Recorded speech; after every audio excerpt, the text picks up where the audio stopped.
હું વરમોરા સર અને તમે જોઈ રહ્યા છો અભ્યાસા નીટ JEE ની YouTube ચેનલ. ફાઇનલ.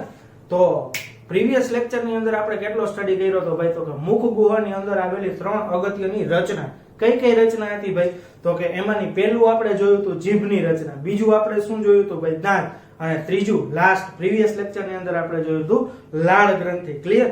અત્યારે આ જે તે કઈ લેક્ચર છે એની અંદર આપણે શેનો સ્ટડી કરવાનો છે? તો કે જઠરીય ગ્રંથિની રચના. ફાઇનલ. નીટના MCQ બેઝ ક્વેશ્ચન માટે બહુ અગત્યનો ટોપિક છે. ક્લિયર? વારંવાર ઘણા બધા પ્રશ્નો પ્રીવિયસ યરના સોલ્વ કરશો તો તમને એ આમાંથી મળી જશે. ફાઇનલ. તો સ્ટાર્ટ કરીએ. જઠરીય ગ્રંથિની રચના. આ પોર્શન છે કયો છે ભાઈ? તો કે જઠરીય ગ્રંથિનો ભાગ છે. ઘણા બધા એની અંદર કોષો આવેલા છે ને દરેક કોષોનું કંઈક ને કંઈક અલગ ને અલગ કાર્ય છે. ફાઇનલ. તો ફર્સ્ટ ઓફ ઓલ આપણે સ્ટાર્ટ કરીએ છીએ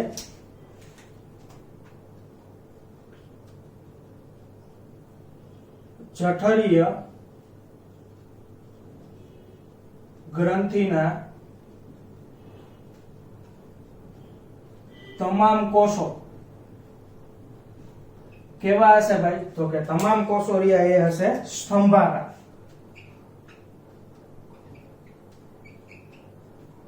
ક્લિયર? આટલું યાદ રાખવું. પણ આપણે લેબલિંગમાં થોડીક સરળતા રહે એટલા માટે દરેક કોષ છે અને અહીંયા અલગ અલગ બતાવેલા છે. બાકી બધા કેવા કોષો છે ભાઈ? તો કે એટલીસ્ટ ઈ બધા તો સ્તંભાકાર કોષો જ છે. ફાઇનલ. કયા કયા કોષો હશે ભાઈ? મુખ્ય કોષો હશે, ધેન આફ્ટર ધી ઓક્ઝેન્ટિક કોષ છે, ધેન આફ્ટર ધી શ્લેષ્મસ્ત્રાવી કોષો છે, નેક્સ્ટ છેલ્લે તળિયાના બેઝની અંદર એન્ટેરો એન્ડોક્રાઇન કોષો છે જેને આર્જેન્ટિફિન કોષો તરીકે પણ ઓળખવામાં આવે છે. તો 1 by 1 આપણે દરેક કોષ છે એના કાર્ય સમજતા જઈએ.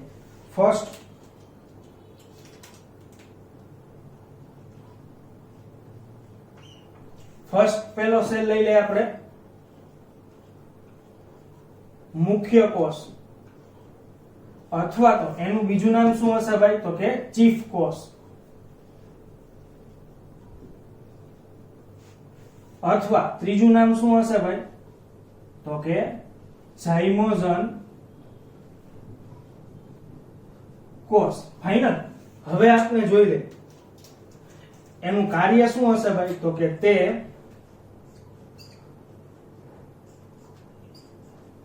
તે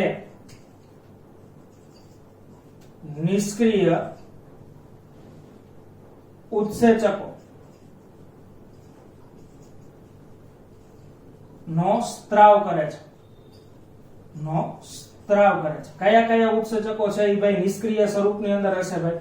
તો કે એક તો હશે પ્રોરેનિન, અને બીજો ભાગ કયો હશે ભાઈ? તો કે પેપ્સિનોજન. કયા હશે ભાઈ? તો કે પ્રોરેનિન અને પેપ્સિનોજન. ખાસ યાદ રાખવાનું, પ્રોરેનિન છે એ ફક્ત ને ફક્ત શૈશવ કાળમાં જ. ક્લિયર? શિશુ અવસ્થાની અંદર હજી મુક્ત થાય છે. ક્લિયર? માતાનું જે કઈ દૂધ છે એના પાચન માટે બહુ અગત્યનું છે. પ્રોરેનિન પુખ્તની અંદર ઈ હોતું નથી. એટલે એ ખાસ યાદ રાખવાનું છે. દરેક જે કઈ ઉત્સેચકો છે એના કાર્ય આપણે પાચન ભણશે ત્યારે સાથે સાથે લઈ લેશે. નેક્સ્ટ સેકન્ડ સેલ કયો છે ભાઈ? તો કે સેકન્ડ સેલ છે ઓક્ઝેન્ટિક કોષ. બીજો સેલ છે ઓક્ઝેન્ટિક કોષ. ચાલો, એનું અન્ય નામ શું છે ભાઈ? તો કે એનું અન્ય નામ છે પિત્તીય કોષ. ફાઇનલ. ત્રીજું નામ શું હશે ભાઈ? તો કે પેરાઇટલ કોષ. ચાલો, એનું મેઇન ફંક્શન શું છે ભાઈ? તો કે તે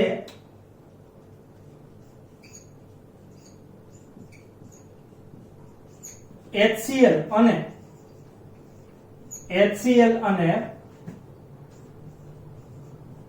કેસલ ઇન્ટ્રિન્સિક ફેક્ટરનો શું કરે છે ભાઈ? સ્ત્રાવ કરે છે. ફાઇનલ. હવે આ કેસલ ઇન્ટ્રિન્સિક ફેક્ટર છે એ શેના માટે રિસ્પોન્સિબલ છે ભાઈ? તો કે એનું મુખ્ય કાર્ય છે વિટામિન B12 નું શું કરવાનું છે ભાઈ? શોષણ. એના માટે જવાબદાર છે. ક્લિયર? તો આ જે તે કઈ પોઈન્ટ છે ઈ MCQ base, NEET MCQ base તમારે યાદ રાખવું કે વિટામિન B12 નું શોષણ કરતો કારક કયો છે ભાઈ? તો કે કેસલ કારક. ફાઇનલ. નેક્સ્ટ વન આપણે શું જોવાનું છે ભાઈ? તો કે થર્ડ છે. થર્ડ વન કયો કોષ છે ભાઈ? તો કે શ્લેષ્મ સ્ત્રાવી કોષ.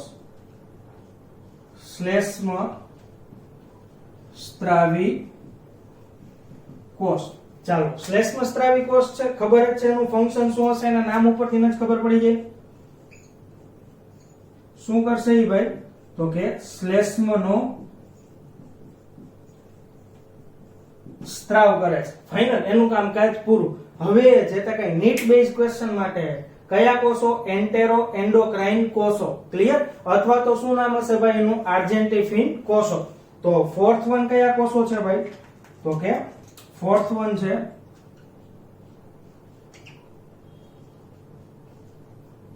આર્જેન્ટિફિન કોષો. ફાઇનલ. હવે જે તે કઈ આર્જેન્ટિફિન કોષો છે એ મુખ્યત્વે 3 પ્રકારમાં વિભાજિત હશે. ફાઇનલ. ક્યાં આવેલા હશે ભાઈ? તો કે તે તળિયાના વિસ્તારમાં, તળિયાના વિસ્તારે હાજર હશે અને 3 અલગ અલગ પ્રકારના કોષોમાં વિભાજિત હોય છે. ફાઇનલ. હવે 3 અલગ અલગ કયા પ્રકારના કોષો છે એ આપણે નેક્સ્ટ સેશન ની અંદર હમણાં ડિસ્કસ કરીએ. ફાઇનલ.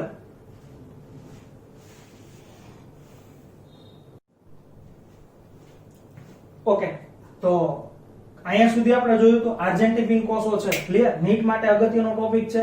તળિયાના ભાગે હાજર છે, 3 પ્રકારના કોષો ધરાવે છે. આપણે ફોર્મેટ તૈયાર કરી લીધું એટલે તમને મને મજા આવે કે ભાઈ અહીંયા સુધી આપણે લખવાનું છે. ફાઇનલ. પહેલો કોષ કયો હતો ભાઈ? ડી કોષ. પછી બીજો એની અંદર કયો કોષ હશે? જી કોષ. અને ત્રીજો સેલ કયો છે? ઈસીએલ સેલ. ઈસીએલ સેલ છે એને તમે શું નામ આપશો? એન્ટ્રોક્રોમેફિન લાઇક સેલ. શું કહેશો તમે એને ભાઈ? તો કે એને કહેશો એન્ટ્રોક્રોમેફિન લાઇક સેલ. ફાઇનલ. એટલે શું કહેશો? ઈસીએલ કોષ. ઈસીએલ કોષ. ફાઇનલ. 3 પ્રકારના કોષ. આર્જેન્ટિફિન કોષ કેટલા પ્રકારના છે ભાઈ? 3. કયા કયા? ડી સેલ, જી સેલ અને ઈસીએલ સેલ. હવે આપણે જોઈ લે ભાઈ, ડી સેલ છે એ શું કરશે ભાઈ? તો કે તે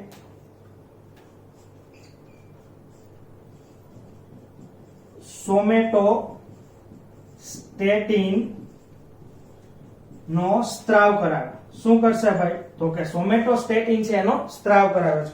અને એનું કામકાજ શું છે ભાઈ? તો કે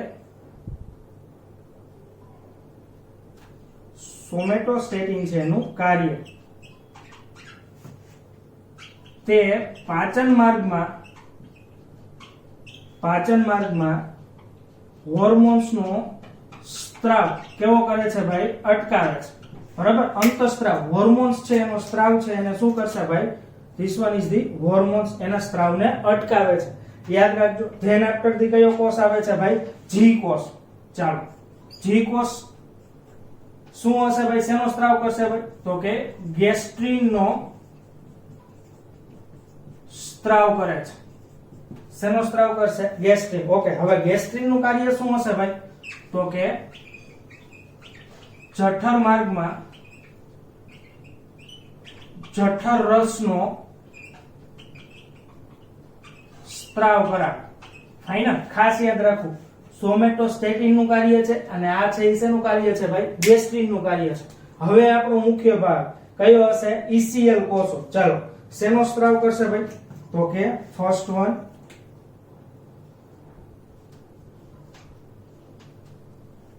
સેરોટોનિન નો સ્ત્રાવ કરે અને બીજો ઈ શેનો સ્ત્રાવ કરશે ભાઈ? તો કે હિસ્ટામાઇન નો સ્ત્રાવ કરે. ક્લિયર? હવે આ દરેક બંને જે તે કઈ સ્ત્રાવ છે, બરાબર, ધીસ વન ઇઝ એ અને આને આપણે નામ આપી દઈએ બી. 2 પ્રકારના સ્ત્રાવ કરે. ચાલો, સેરોટોનિન છે એનું કામ તે વાહિનીઓની દિવાલો શું કરે છે ભાઈ? તો કે સંકોચન પ્રેરે. ફાઇનલ. અને નેક્સ્ટ સેકન્ડ એનું કામ શું છે ભાઈ? તો કે તે લીસા સ્નાયુ ને ઉત્તેજે છે. ફાઇનલ. શું કરશે ભાઈ? તો કે લીસા સ્નાયુ છે એને ઉત્તેજે છે. હવે સંકોચનની બાબતમાં આ કાર્ય કેવું હશે ભાઈ? ઓપોઝિટ. સંકોચનની બાબતમાં કાર્ય કેવું હશે? ઓપોઝિટ. અહીંયા હિસ્ટામાઇન શું કરશે ભાઈ? તો કે રુધિર વાહિનીની દિવાલનું શિથિલન પ્રેરે છે. ફાઇનલ. અહીંયાનું કામકાજ પૂરું. જઠરીય ગ્રંથિનું કામકાજ કેવું થઈ જશે? પૂરું. હવે આપણે જોઈ લઈએ પહેલાથી ભાઈ. હા, હજી એક મુખ્ય કોષો છે એમાં આપણે તો એક જ વસ્તુ કરાવી. કયા કયા ઉત્સેચક કરાવ્યા ભાઈ? તો કે પહેલું આપણે કરાવ્યું પ્રોરેનિન, પછી આપણે શું જોયું ભાઈ? પેપ્સિનોજન. ફાઇનલ. પણ ઓછા પ્રમાણમાં એમાંથી શું મુક્ત થશે ભાઈ? તો કે જઠરીય લાઇપેઝ. શું મુક્ત થશે ભાઈ? જઠરીય લાઇપેઝ. તમને કોઈ એવું પૂછે કે જઠરીય ગ્રંથિના સ્ત્રાવની અંદર લાઇપેઝ હોય? હા, હોય છે. ફાઇનલ. શું નામ આપશો? જઠરીય લાઇપેઝ. કામ શું છે ભાઈ? તો કે ખૂબ ઓછા પ્રમાણની અંદર છે લિપિડનું પાચન કરવાનું. ફાઇનલ. તો ફર્સ્ટ ઓફ ઓલ પહેલેથી જોઈ લઈએ આપણે ભાઈ સપાટી અધિષ્ઠિત. પછીનો કયો કોષ હતો ભાઈ? મુખ્ય કોષ અથવા તો ચીફ કોષ. સમજાવી દીધું. નેક્સ્ટ કયો કોષ છે ભાઈ? ઓક્ઝેન્ટિક કોષ. શું નામ આપતા હતા? અન્ય નામ દ્વિતીય કોષ અને પેરેટલ કોષ. શું કામકાજ છે એનું? તો કે HCl અને કેસલ ઇન્ટ્રિન્સિક ફેક્ટર છે એને મુક્ત કરે છે. ઓકે, કેસલ ઇન્ટ્રિન્સિક ફેક્ટર છે એ MCQ માટે બહુ અગત્યનું છે. એનું કામકાજ શું છે ભાઈ? તો કે વિટામિન B12 નું શોષણ કરવું. ક્લિયર? મેન્શન કરી નાખજો. વિટામિન B12 નું શોષણ કરવા માટે કયો કારક જવાબદાર છે? Castle intrinsic factor. ફાઇનલ. એટલું નોટ ડાઉન કરી લેજો. નેક્સ્ટ કયા કોષો છે ભાઈ? આર્જેન્ટિફિન કોષો. 3 પ્રકારના કોષો છે. કયા કોષો? ડી કોષ, G કોષ, ECL કોષ. દરેકનો સ્ત્રાવ શું હશે? ડી કોષ સોમેટોસ્ટેટિન, G કોષ ગેસ્ટ્રિન. ECL છે ઈ 2 પ્રકારના સ્ત્રાવ કરે છે. કયા કયા હશે? સેરોટોનિન હશે અને બીજું કયું હશે? હિસ્ટામાઇન. ક્લિયર? કન્ફ્યુઝ નહીં થતા. અહીંયા કયા કોષો હશે ભાઈ? સોમેટોસ્ટેટિન અને અહીંયા કયો સ્ત્રાવ હશે ભાઈ? સેરોટોનિન. અહીંયા સોમેટોસ્ટેટિન અને અહીંયા કયો હશે? સેરોટોનિન. બરોબર. સંકોચન શિથિલનની બાબતની અંદર સેરોટોનિન, હિસ્ટામાઇન છે એ બેનું કામકાજ કેવું છે? ઓપોઝિટ. વધારાનું કામ લીસા સ્નાયુને શું કરે છે? ઉત્તેજે છે. ફાઇનલ. તો અહીંયા આપણે જઠરીય ગ્રંથિ છે એનું કામકાજ પૂર્ણ કરીએ છીએ. ક્લિયર? હવે તમને જે તે કાંઈ બોર્ડ વર્ક છે એ DPP સ્વરૂપે ડિસ્ક્રિપ્શનમાંથી નીચે મળી જશે. ક્લિયર? તમે કોઈ પણ ચેનલને ખોલો, વિડીયો ખોલો તો નીચે ડિસ્ક્રિપ્શનને ટિક કરશો એટલે અહીંયા આખું ડિસ્ક્રિપ્શન આવી જશે. એમાં લિંક મૂકેલી હશે DPP કરીને. ફાઇનલ. DPP 04. બરાબર? Varmora sir DPP 04. એના ઉપર ક્લિક કરશો એટલે સંપૂર્ણપણે આખું બોર્ડ વર્ક આવી જશે. ક્લિયર? અને આ ટોપિક છે ને આપણે અહીંયા સુધી રાખીએ છીએ. Thank you.